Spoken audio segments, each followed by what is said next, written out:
Welcome to Kicking Financial Assets. I'm your host, Lisa Elle, and today I am here with Trevor Johnson of BullsEye Recruitment.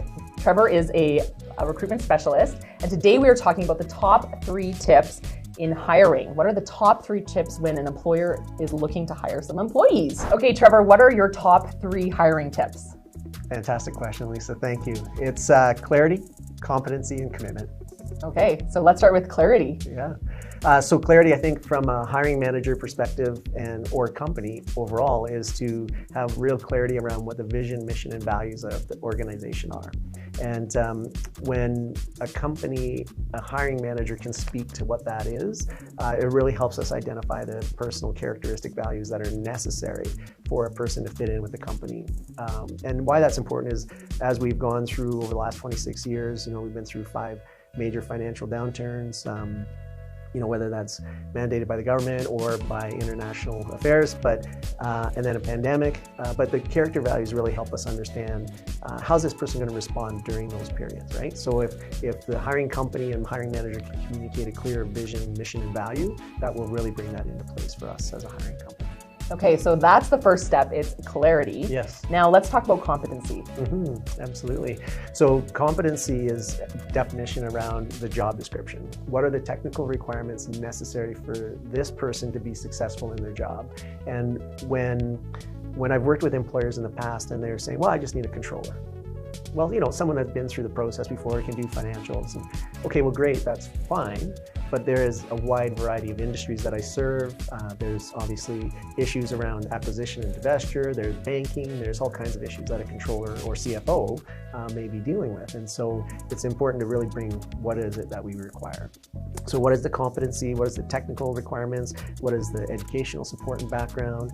And then, of course, with the competency is being able to roll that out with what the KPIs are. So here's the technical job description, but then how are we going to measure that? And so, knowing that we need to reduce our days outstanding and receivables, or, our bank covenants are outside of the parameters. How do we bring those back in? What kind of financing restructuring do we need? So when we can work with a CFO and controller and bring in those kind of communications, that really makes a difference. Thank you. So we've got clarity, that's the competency part. Yeah. So the final piece is commitment. 100%. Commitment is from the hiring manager and company as well as from the individual. We really need to know that there's going to be that opportunity for continued growth and development. And so when a company has clarity in their vision, mission, and values, and they're looking beyond this year, and they're looking 3 and 5 years out or longer, and then obviously having the measurable and the competencies and recognizing how that position will grow over time, then an individual coming into the company can commit to that process. So when we have leadership committing equally to that goal, that want, we can have great success in making a hire. So what would you say are the top services you provide to firms in hiring? Right.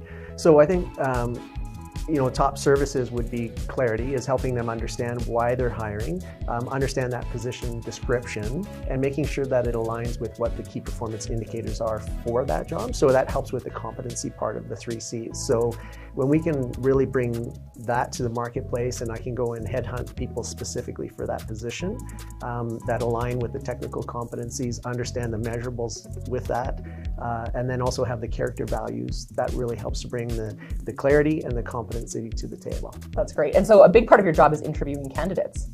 Yes. Like you do, what you were saying, thousands of interviews per year to fill these roles. That's amazing. Yeah. So not for each role. Not for each role, no. But over the course of a year, I'm speaking with thousands of people for sure that are accounting and finance related, or from a business owner perspective, regardless of the industry. So I'm talking to different individuals that have needs to hire, whether they're manufacturing, distribution, logistics, commercial real estate. It doesn't matter. There's a wide variety of industries available in our city, right? And so here's a bonus question. Do you have any tips for candidates that you're interviewing to help them prepare for the process? Yes, for sure. Thanks. That's a fantastic question. And it aligns so well with what the hiring managers and companies need to do, which is to have clarity. Clarity for individuals individual job seekers is even more important, I think, as they as we go into the marketplace to find a new position, we can go to the market and we can say, oh, well, I've been a controller and I've managed teams and I do annual financial statements and I'm really good at budgets and forecasts. But what we really need to do is understand, what is the industry type that I want to be part of? What is the impact that I want to have to other individuals that I'm managing or leading? And when we can bring that in with real great clarity, size of company, influence that they want to have, participation in acquisition or divestiture, there's all kinds of different scenarios that individual can be part of. And so I really help those, as I interview people, I really help them understand what those goals are and how to articulate that message. Well, you heard it here first. It's clarity. That's the number one thing. It really is. It really is. Yeah. So, Trevor, how do people get in contact with you? For sure. You can reach me directly at 403-264-2242 or at my website, BullsEyeRecruitment.com. Thank you so much, Trevor. It's been a pleasure interviewing you today. Thank you, Lisa.